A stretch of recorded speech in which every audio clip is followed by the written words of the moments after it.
CMR shopping mall Dasara ధమాకా offers అద్భుతమైన offers తో పాటు అబ్బురుపరిచే స్పాట్ గిఫ్ట్స్. నమస్తే, వెల్కమ్ టు ఐడ్రీమ్ మీడియా. నేటి వాస్తవంకి స్వాగతం.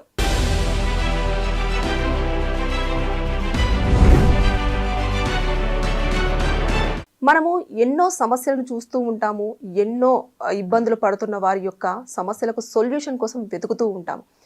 ఇలాంటివన్నింటిపైన మనకు క్లారిటీ ఇవ్వడం గురించి తోడు నీడ ఫౌండర్ రాజేశ్వరమ్మ గారు మనతో ఉన్నారు. ఆవిడని అడిగి మనకున్న డౌట్స్, సొసైటీలో జరుగుతున్న ఇబ్బందుల గురించి కానివ్వండి, అదేవిధంగా మనకు తెలియని కొన్ని విషయాల గురించి కానివ్వండి, ఆవిడని అడిగి తెలుసుకుందాం.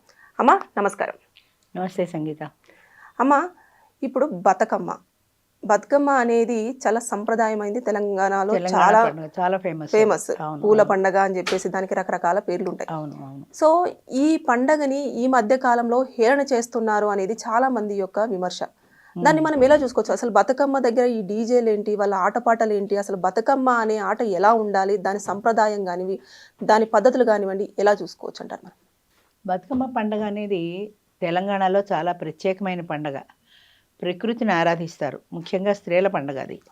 అంటే అది అంతేకాకుండా గర్భంలో ఉన్నటువంటి ఒక శిశువుని, ఆ గర్భాన్ని వీళ్ళు ఒక ఆనర్ చేయడం, గౌరవించడం, రాబోయే శిశువుకి స్వాగతం పలకడం, ఇన్ని కారణాలు ఉన్నాయి. చూడు, ఇప్పుడు పువ్వులు పేరుస్తారు. అది ఎట్లా ఉంటుందంటే 9 నెలల్లో నిండినటువంటి స్త్రీ గర్భం ఏ ఆకారంలో ఉంటుందో అదే ఆకారంలో కోన్లాగా పేరుస్తారు. ఆ పేర్చి పువ్వులతో పేరుస్తారు కాబట్టి ప్రకృతిలో దొరికేటువంటి పువ్వులన్నింటినీ కూడా ఆ బతుకమ్మని గౌరమ్మగా భావించి ఆ గౌరమ్మని వీళ్ళు పూజించడం లెక్క. ఆ పూజించేటప్పుడు దానికి సంబంధించిన పాటలు ఏవో చాలా ఉంటాయి కదా, ఆ పాటలు పాడుకుంటూ దాని చుట్టూ ప్రదక్షిణాలు చేస్తూ ఏదో చప్పట్లతోటి ఆహ్వానిస్తారు. అసలు ఒరిజినల్ అది. ఇప్పుడు అది పోయి డీజేలు వచ్చేసి, కొరియోగ్రాఫర్లు వచ్చేసి నార్త్ ఇండియాలో పాటలు, దాండియా పాటలు, అంటే అదొక ఫ్యాషన్ అయిపోయింది ఈ రోజుల్లో. అదొకటే, బతుకమ్మ ఒకటే కాదు, ఏ దేవుణ్ణి పూజించినా సరే పూజించడం ఒక ఫ్యాషన్ అయిపోయింది. అంటే పబ్లిక్ కోసం పూజిస్తున్నాం మనం. నిజంగా మనసు భగవంతుడి మీద లగ్నం చేసి చేయటలా, పబ్లిక్ కోసం చేస్తున్నాం అంతే. ఇది ఇప్పుడు ఇదేంటిది, ఈ బతుకమ్మను ఆరాధించడంలో ప్రకృతిని పూజించి 9 రోజులు, మహాలయ అమావాస్య నుంచి 9 రోజులు చేస్తారు. 9 రోజులు చేసిన తర్వాత ఈ పూలతో పేర్చినటువంటి బతుకమ్మని తీసుకెళ్ళి నీళ్ళల్లో కలుపుతారు. కాలువలు, చెరువులు, నదులు ఏవో ఉంటాయి కదా, వాటిల్లో కలుపుతారు. ఇప్పుడు అది కూడా పోయింది. ఇప్పుడు కాలువలు, చెరువులు ఎక్కడ కనబడలేదు కాబట్టి కొంతమంది, అంటే ఇంకా నమ్మకం ఉన్న వాళ్ళు ఇంట్లోనే ఏదో ఒక తొట్టి లాంటిది పెట్టి ఆ తొట్టిలో వేసేస్తారు. ఇంకా కొంతమంది అనకూడదు కానీ డస్ట్బిన్లలో కూడా వేసేస్తున్నారు. అసలు మామూలుగా ఏ పూజ చేసినా సరే దేవుడిని పూజించిన పువ్వులు డస్ట్బిన్లో వేయకూడదు, అది పవిత్రం కింద లెక్క. తీసేసినా కూడా దాన్ని ఒక చెట్టు మొదట్లోనో నీళ్ళల్లోనో కలపాలి. రోజు పూజ చేసే పూలైనా సరే అది పోయి డస్ట్బిన్లో వేసేయడం, పని వాళ్ళకి ఇచ్చేసి పంపించేయడం, వాళ్ళు దాన్ని ఏదో రకంగా డిస్పోజ్ చేసేయడం అయిపోతుంది. ఇక బతుకమ్మ పండగకి వస్తే అది ఈ పండగే కాదు, ఏ విషయమైనా సరే ఒక ప్రదర్శన. ఒక పెళ్ళి అయితే ఒక పెద్ద ప్రదర్శన, ఒక ఫంక్షన్ వస్తే పెద్ద ప్రదర్శన. ఏ ఫంక్షన్ చేయని అది 10 మందికి తెలియడం కోసం ప్రదర్శనే, కానీ అందులో ఉన్న నామ్స్ ఏంటి, అందులో ఉన్న నిజానిజాలేంటి ఎవరికి అక్కర్లా. ఒక ప్రదర్శన అంటే ఒక అట్టహాసంగా చేస్తే వాళ్ళు చాలా బాగా చేశారు అని ఒక పేరు అనమాట. ఇప్పుడు పెళ్ళిళ్ళు ఉన్నాయనుకో, లక్షలు కోట్లు ఖర్చు పెట్టి పెళ్లి చేస్తారు. ఆకాశం అంతా పందిరి, భూదేవం అంత అరుగు. అని ఇప్పుడు ఇంకా మారిపోయింది. హైదరాబాద్లో వాళ్ళు హైదరాబాద్లో పెళ్లి చేసుకోవట్లేదు, రాజస్థాన్లోనో ఎక్కడెక్కడో, ఇంకా విదేశాల్లో సెలబ్రిటీస్ అయితే విదేశాల్లో అక్కడ చేసుకుంటున్నారు. ఎందుకనంటే అక్కడ బాగుందని. అక్కడ బాగుంది, ప్రతి వాళ్ళు విమానం టికెట్ కొనుక్కొని అంత దూరాలు రాలేరు కదా, అవి ఖర్చులు పెట్టేసుకొని వాళ్ళు చేసేసుకుంటారు. కానీ ఇక్కడ మనం చూసేసుకుంటే, మనము ఈ సంప్రదాయంగా తీసుకొచ్చుకుంటున్న బతుకమ్మని డీజేలు పెట్టడం పట్ల మీ ఉద్దేశం ఏంటి? అదే విధంగా మీరు ఇందాక ఒకటి చెప్పారు కదా, కొరియోగ్రాఫర్ కూడా ఉంటారు అని చెప్పేసి, ఇది మనం ఎలా చూడొచ్చు అంటారు? ఇది చెప్తున్నా కదా, దీనికి అసలు పండగ దాని యొక్క ప్రాశస్త్యము పోయింది. బతుకమ్మ పండగ అంటే ప్రకృతిని పూజించడం, ప్రకృతిని ఆరాధించడం, గౌరమ్మని బతుకమ్మగా భావించి పూజ చేయటం, రాబోయే శిశువుకు ఆహ్వానం పలకటం, ఈ రకమైన లక్షణాలన్నీ పోయినాయి. డీజేలు, కొరియోగ్రాఫర్లను పెట్టుకునే డ్యాన్సులు ప్రాక్టీస్ ముందు నుంచి, ఇంకా ఉత్సాహవంతులు ఓ వారం ముందు కొరియోగ్రాఫర్ని పెట్టుకుని డ్యాన్సులు ప్రాక్టీస్ చేస్తారు.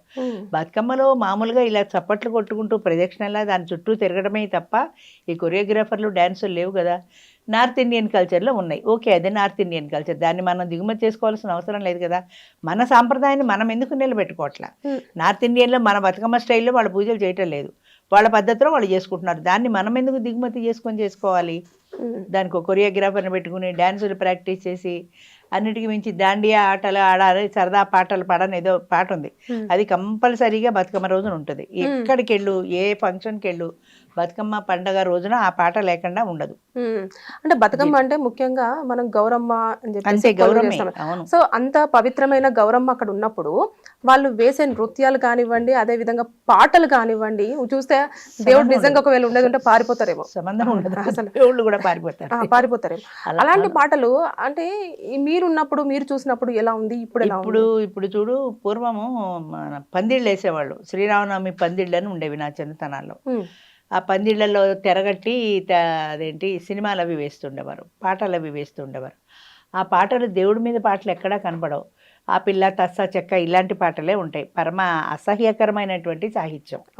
నువ్వు దేవుడికి సంబంధించిన పాటలు లేవా అసలు సినిమాల్లో? నువ్వు సినిమా పాటలే వేయాలనుకున్నావు, దేవుడికి సంబంధించిన పాటలు లేవా? అంటే ఈ పాటలు వేస్తే జనం ఇష్టపడతారని ఆ పాటలకి తోడు 2 డ్యాన్సులు, ఆడమగ కలిపి 2 డ్యాన్సులు. ఇప్పుడు దేవుణ్ణి తీసుకెళ్తుంటే కూడా ఈ డ్రమ్ములు అవి వాయిద్యాలు ఉంటాయి కదా, ఏవో ఇన్స్ట్రుమెంట్స్, దాంతోపాటు డ్యాన్సులు చేసుకుంటూ తీసుకెళ్తారు. మీరు చేసే డ్యాన్స్కి దేవుడికి మీరు చేసే పూజకి ఏమైనా సంబంధం ఉందా? సినిమాల్లో స్టెప్పులు తీసుకొచ్చి ఇక్కడ వేస్తారు ఎందుకు? అంటే అసలు దేవుడి యొక్క పవిత్రత, ఆ కథ యొక్క ప్రాశస్త్యము. ఇప్పుడు బతుకమ్మ పండగే ఉంది, దాన్ని మనం ఎందుకు చేస్తున్నాము, దాని మూల కథ ఏంటి, అది ఎలా మనం ఎందుకు ఆచారంగా దాన్ని పాటిస్తున్నాం అనడానికి ఒక కథ ఉంది. ఆ కథ ఎవరికి అక్కర్లా.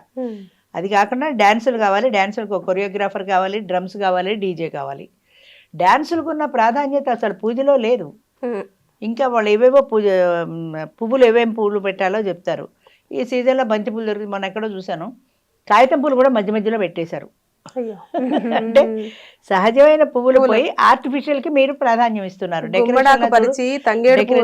తంగేడు పూలు అవి పెట్టాలని చెప్తారు. మామూలుగా మనం అవి పూజ చెయ్యని పూలు కూడా, మామూలుగా తంగేడు పూలు అవి రోజు పూజల్లో పెట్టాం, కానీ అలాంటివన్నీ కూడా పెట్టి ప్రకృతిని ఆరాధించడం. అంటే ప్రకృతిలో అన్నీ సమానమే, అందరూ సమానమే అన్న భావనతో. అది పోయి తంగేడు పూలు బదులు ఆర్టిఫిషియల్ పూలు పెట్టేసి 2 ఒరిజినల్ పూలు పెట్టేసి అది ఇది కలిపేసి బతుకమ్మని డెకరేట్ చేసేస్తారు. ఇప్పుడు బతుకమ్మలు నీకు సిగ్నల్స్ దగ్గర అక్కడ కూడా పెద్ద పెద్ద బతుకమ్మ ఫోటోలు కనపడుతుంటాయి, అన్నీ ఆర్టిఫిషియలే కదా. ఎందుకంటే దానికి లైటింగ్ పెట్టాము, బతుకమ్మకి మేము ఇంత ఖర్చు పెట్టాము, లాస్ట్లో ఇన్ని కోట్లు మేము బతుకమ్మ పండగకి ఖర్చు పెట్టాం అంతే.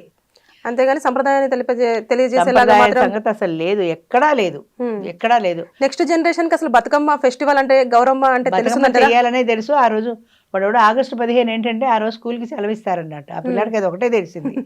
ఆగస్టు 15 స్వతంత్రం ఎలా వచ్చింది, ఎంతమంది పోరాటం చేస్తే వచ్చింది, ఎంతమంది త్యాగం చేస్తే వచ్చింది, ఆ కథలేవి వాడికి తెలియవు.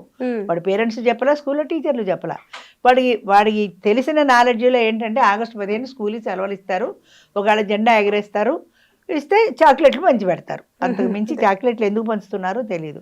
అదేవిధంగా నెక్స్ట్ జనరేషన్లో కూడా బతుకమ్మ అనేది ఒక పండగ, డీజేలు పెట్టుకుని మన ఇష్టం వచ్చిన డ్యాన్సులు చేయడానికి ఒక బహానాది, ఒక అవకాశం అంతే. అంటే మీరు డ్యాన్సులు చేయాలంటే ఓ రోజు ఏదో ఒక పెట్టుకోండి, దాన్ని ఫంక్షనే ఎక్కర్లే కదా. మేము ఇవాళ ఆడుతున్నాం, వచ్చేవాళ్ళు రండి చూడండి అంటే చూస్తారు. అలా కాదు కదా. మళ్ళీ బతుకమ్మ పండగ రోజున మేమంతా పండగ చేసినట్టు ఉండాలి. ఈ ముక్కు బుడకలు పెట్టుకుని ఇలా సర్దుకుంటూ డ్యాన్సులు చేయాలి. దానికి ఒక కొరియోగ్రాఫర్ కావాలి, వాడెలా బతకాలి మరి, ఇలా ఉంటేనే కదా. అంచేత నార్త్ ఇండియన్ పాటలు, దాండియా ఆటలు ఆడాలి, దాండియాలు, గర్భాలు ఏమిటేమిటో పెడతారమ్మా. అసలు అది చెప్పడానికి అసలు పండగ యొక్క విశిష్టత అనేది ఎక్కడ లేదు. పాతకాలపు మాలాంటి వాళ్ళు చూస్తే ఒక రకంగా జుగుప్సగా కూడా ఉంటుంది అది. అంటే సహజంగా కనిపించదు అది. నీకు ఆ డ్రమ్స్ గోలలో, డీజే గోలల్లో, వాళ్ళు చేసే డ్యాన్సుల్లో ఎక్కడైనా లౌడ్ సాంగ్స్ పెడతారు తప్ప అసలు బతుకమ్మ గురించి కథ ఎక్కడుంది అందులో? కథ లేదు. ఒకటో 2 పాటలు రామ ఉయ్యాలో ఏదో ఓ పాట పెడతారు అంతే. దాని తర్వాత అన్ని డీజే పాటలే.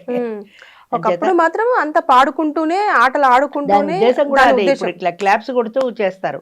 క్లాప్స్ కొట్టడంలో కూడా మనకి యోగాలో చెప్తారు, ఇలా 2 చేతులు ఆన్సడంలో దీనికి వచ్చేటువంటి వైబ్రేషన్ లో మనకు వచ్చేటువంటి కొన్ని లోపల ఉండేటువంటి నరాలు యాక్టివేట్ అవుతాయని. అది పోయిన తర్వాత ఎంతసేపు ఈ డీజే చేసామా లేదా, ఈ బతుకమ్మ డ్యాన్సులు చేసామా లేదా, అందులో మళ్ళీ ఎవరు బాగా డ్యాన్సులు చేశారు వారం 10 రోజులు పెట్టుకొని వాటితో బాగా ప్రాక్టీస్ చేసామా లేదా, ఈ ఇల్లు కొంప పిల్లలందరిని వదిలేసి మేము డీజే ప్రాక్టీస్ వాళ్ళ డ్యాన్స్ను ప్రదర్శించుకోవడం కోసం బతుకమ్మ ఫెస్టివల్ అంతే. బతుకమ్మ వాళ్ళ అసలు బతుకమ్మ మీద ఎవరికీ భక్తి లేదు చెప్పాలంటే. బతుకమ్మ మీద భక్తి ఎవరికీ లేదు, వాళ్ళ డ్యాన్సుల మీదనే ఇంట్రెస్ట్. డ్యాన్సులు చేయమని ఎక్కడ చెప్పింది మీకు? అసలు పాతకాలంలో గడితే అసలు బతుకమ్మ పండగ ఉద్దేశం ఏంటి, అది మనం ఎలా చేయాలి, 9 రోజులు పూజలు ఎలా చేయాలి, 9 రోజులు పూజలు అయిపోయిన తర్వాత నిమజ్జనం ఎలా చేయాలి, ఆ నిమజ్జనం మీద ఇంట్రెస్ట్ లేదు, దీని మీద ఇంట్రెస్ట్ లేదు. ఇప్పుడు వినాయక చవితే ఉంది, మా దాంట్లో కూడా వినాయక చవితి చేస్తారు, విఘ్నేశ్వరుని పెడతారు, అందరి దగ్గర డబ్బులు వసూలు చేస్తారు, మామూలుగా ఏదో ప్రసాదాలు అంటారు, ఏదో ప్రసాదాలు పెడతారు, అయిపోయింది. ఈ రోజు పెద్ద మైకులు పెట్టి చెవులు దద్దరిల్లేలాగా పాటలు పెడతారు. గణేష్ పాట ఒకటో రెండో ఉంటాయి, మిగిలినవన్నీ ఈ సినిమా పాటలు, ఇదండి అలాగా అన్ని సినిమా పాటలే. అసలు గణేష్ పూజకి, గణేషుడి యొక్క నవరాత్రులకి, గణేష్ ఉత్సవాలకి ఈ పాటలకి సంబంధమే లేదు. అది అసలు నువ్వు అడగకూడదు కూడా, వాళ్ళని అడిగితే కల్చర్లెస్ బ్రూట్ కింద లెక్క. అలా ఎవరైనా అడిగితే ముసలిది చాదస్తం కల్చర్లెస్ బ్రూట్ అంటారు అంతే. అంతేగాని దాని యొక్క కథా ప్రాశస్తం నువ్వు కథ చెప్పావనుకో, అక్కడ కూర్చొని పార్వతీదేవి విఘ్నేశ్వరుడి జననం ఈ కథ మొదలెట్టడానికి ఎవరు ఉండరు, అక్కడ వెళ్ళిపోతారు అందరూ. ఈ రోజుల్లో డ్యాన్స్ రాకపోతే వాళ్ళని ఒక పెద్ద ఎందుకు చేతకాని వాళ్ళ కింద లెక్క. అంతే అంతే. అంటే అది కల్చర్ ఎటుపోతుంది, ఎటు నుంచి ఎక్కడికి ఎడుతుందో మనం చెప్పలేం. కానీ కల్చర్లో వస్తున్నటువంటి మార్పులు ఏంటంటే మన ప్రదర్శన, మన యొక్క స్టేటస్ ప్రదర్శన. ఇప్పుడు పెళ్ళిళ్ళు ఉన్నాయి, పెళ్ళిళ్ళల్లో బోల్డ్ ఖర్చు పెట్టి చేస్తారు, అదెందుకు? స్టేటస్ ప్రదర్శన.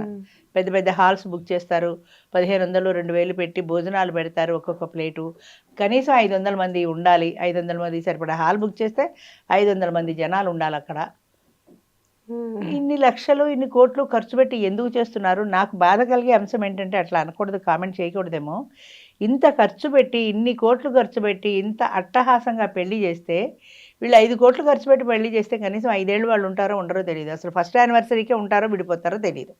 ఈ రోజుల్లో విడాకులు తేలికైపోయాయి కదా, అంచేత వాళ్ళు విడిపోతారు. విడిపోయేదానికి మీరు ఇంత ఖర్చు ఎందుకు పెట్టడం?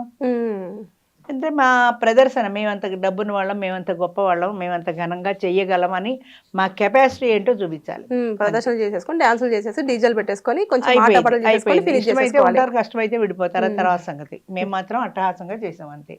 మా ప్రదర్శనకి అంటే ఇది అంతా కూడా ఇప్పుడు అది బతుకమ్మ కానీ, చవితి కానీ, పెళ్లి కానీ, ఏది కానీ ఒక కార్యక్రమం అంటే అందులో మా బల ప్రదర్శన, పూర్వం బల ప్రదర్శన చేసేవాళ్ళు చూడు యుద్ధాల్లో, అలాగా మా యొక్క స్టేటస్ని మేము ప్రదర్శించుకుంటున్నాం ఇక్కడ. ఈ స్టేటస్ ప్రదర్శన అన్నది ప్రధానమైన అంశం. ఈ వీటన్నింటికంటే కూడా స్టేటస్ ప్రదర్శన ప్రధానమైన అంశం. దాని మీద కానీ దేవుడి మీద భక్తి ఎవరికి లేదు. దేవుడి మీద భక్తి ఎవరికి లేదు. భక్తి ఉంటే ఇలా చేయరు అసలు. అదే ఆ దేవుడు ఉన్నారు అక్కడ, బతుకమ్మలో గౌరమ్మ కొలువై ఉంది అన్న విషయాన్ని ఎవరు చూడకుండా చాలా పిచ్చి పిచ్చి సాంగ్స్ తోటి, పిచ్చి పిచ్చి డాన్సులతోటి, అసలు దాని పవిత్రతను మొత్తం వాతావరణంలో చేస్తున్నారు. అవును, అందరూ అలాగే చేస్తున్నారు. మనకి ఇష్టమైతే వెళ్ళడం, లేకపోతే నమస్కారం పెట్టి ఇంట్లో కూర్చోటం. అంటే అది కల్చర్ మారుతోంది. ఒకప్పుడు ఉండే కల్చరు ఇప్పుడు రాను రాను స్టేటస్లు ప్రధానమైపోయింది. వాళ్ళ యొక్క గొప్పతనాన్ని ప్రదర్శించుకోవడంలో ఉన్న శ్రద్ధ పూజలో లేదు అంతే. మనం చేయగలిగింది కూడా ఏం లేదు. Thank you.